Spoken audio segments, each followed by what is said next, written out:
let's go with the introduction of that particular topic, that particular nutrient. That is, most food items usually have more than one nutrients.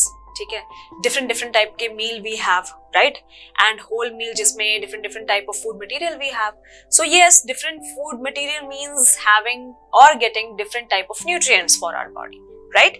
So this sentence totally justify this answer that most food items usually have more than one nutrients.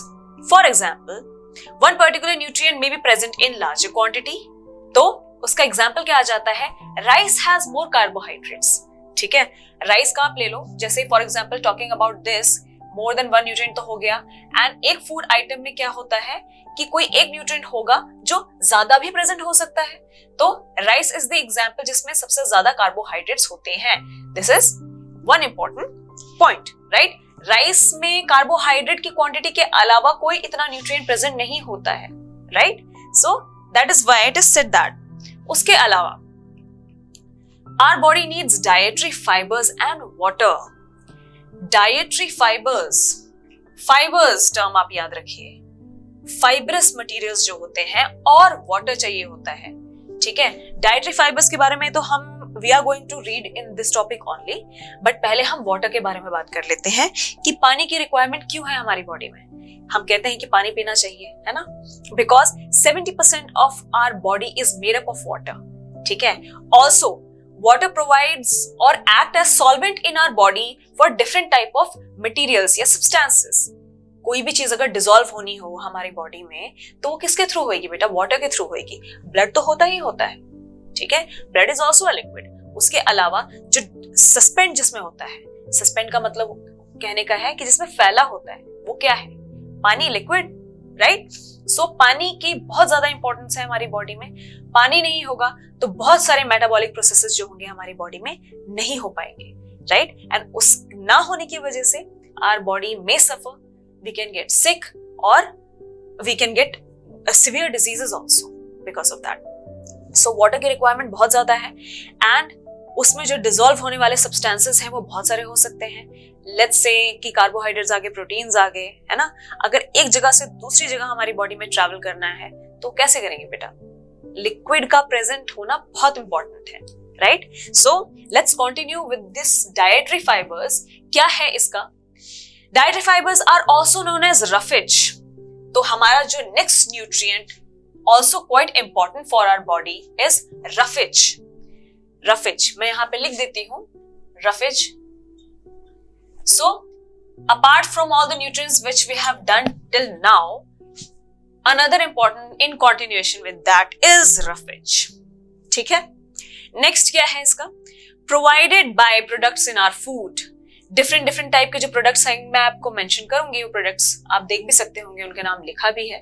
तो उन products से हमें dietary fibers और roughage मिलता है. क्या है वो food items? For example, whole grains, pulses, fresh fruits, vegetables are main sources. and उसके उन vegetables में भी आप cucumber तो खाते हैं, having cucumber, right? It also provides you with quite a lot of roughage, also the content of water, right? So whole grains, pulses, fresh fruits भी खाने चाहिए. उसमें भी आपको पता है कि आपको water content काफी मिल जाता है. Apart from water content, you also get roughage from fresh fruits, right? So cucumber और इन सब का क्या है बेटा फंक्शन? अब बात आती है फंक्शन की कि हम रफेज तो ले रहे हैं बट इसका फंक्शन क्या है? Why it is so important? Cucumber में और कोई न्यूट्रिएंट बेटा होता भी नहीं है. समझ रहे हैं आप? वाटर क्वांटिटी के अलावा और जो वो फाइबरस, जो आपको फाइबर्स प्रोवाइड करता है, उसके अलावा कोई इतना इंपॉर्टेंट न्यूट्रिएंट नहीं होता है उसके अंदर. But why it is so important? Why? helps our body to get rid of undigested food. Yes. So बेटा जो undigested food हमारी बॉडी में होता है ना, waste material which has to pass out from our body, उसके लिए जो मूवमेंट होती है, एक स्मूथ मूवमेंट होती है, it is provided by roughage. वो कौन देता है हमें?